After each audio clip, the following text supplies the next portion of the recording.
लगता है आज इनको बिठाओ, बिठाइए, आप बोलने दीजिए। आपके सदस्य बोल रही है, माननीय सदस्य बोल रही है पीछे। तो अध्यक्ष महोदय, मैं आपके माध्यम से बाबा साहब भीमराव अम्बेडकर जी को नमन करते हुए मेरी बात रखना चाहती हूँ कि उन्होंने भारतीय संविधान के अंदर जो व्यवस्था दी हमारे दलित समाज के लिए, उनके दूरगामी दूरदर्शिता सोच का परिणाम है। आज उन्हीं की देन के माध्यम, भारतीय संविधान के माध्यम से हम यहाँ खड़े रह के बोल सकते हैं। और मेरा अध्यक्ष महोदय आपके माध्यम से कि आज हमें दलित समाज का वोट तो चाहिए, लेकिन बिंदोरी हम नहीं निकालने देंगे।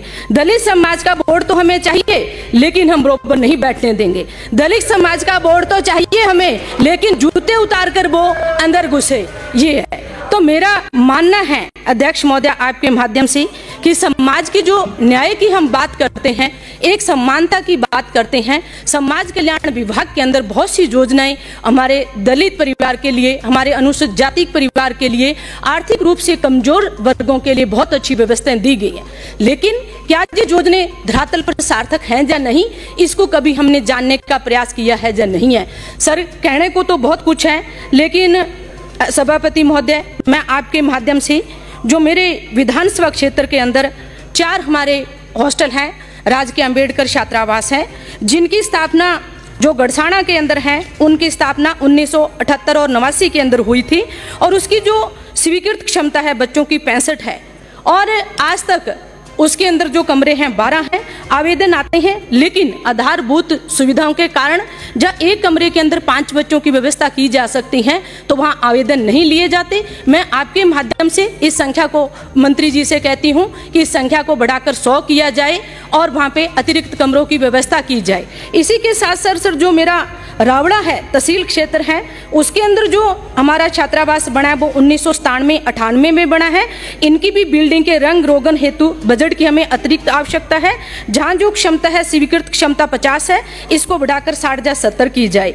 और सर, जो मेरा ग्राम स्तर पर हमारा जो छात्रावास है 365 है, 2 KLD ग्राम पंचायत, इसमें जो स्वीकृत क्षमता बच्चों की 35 है, इसकी स्थापना 1991 में हुई थी। लेकिन सर, इस बिल्डिंग की जो हालत है बहुत ही जर्जर अवस्था में है।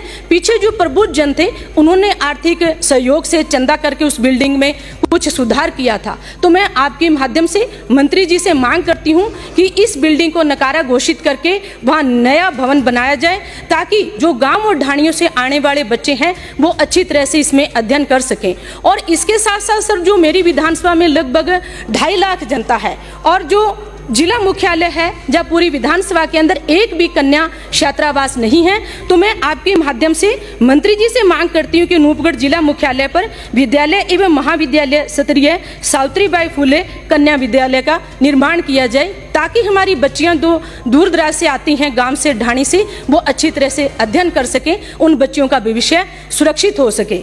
इसके साथ साथ सर, मैं जिले में जो हमारे छात्रावास बने हुए हैं इनका निर्माण के लिए, और जिला स्तर पर सर नशा मुक्ति केंद्र की मैं एक मांग करती हूँ, क्योंकि भारत और पाक की सीमा पे बसी हुई मेरी विधानसभा है।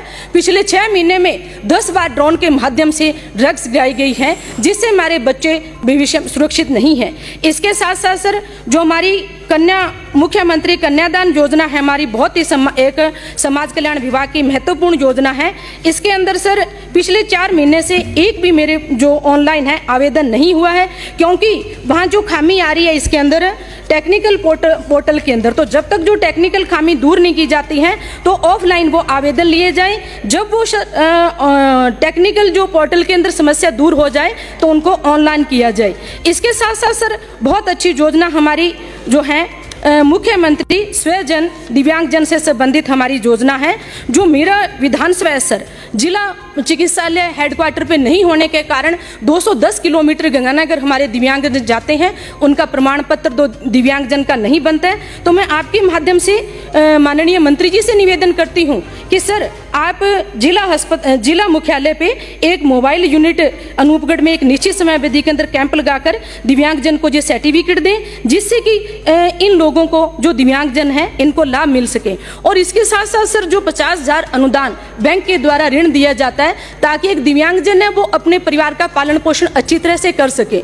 लेकिन अप्रैल 2023 से लेके और 17 जुलाई 2024 तक मेरी विधानसभा के अंदर 7 आवेदन आए थे। 7 एप्लीकेशन सर बैंक लेवल पर पेंडिंग पड़ी हैं और जो दूसरा ब्लॉक मेरा अनूपगढ़ है उसमें 16 आवेदन आए थे। 16 में से एक ही व्यक्ति को पात्र माना गया था, 15 आज भी बैंक लेवल पर पेंडिंग पड़े हैं। तो मैं आपके माध्यम से समाज कल्याण मंत्री जी से मांग करती हूं कि जो बैंक का नियम है वो सरलीकरण नहीं कर सकते तो लेकिन उसके लिए आप जो हमारे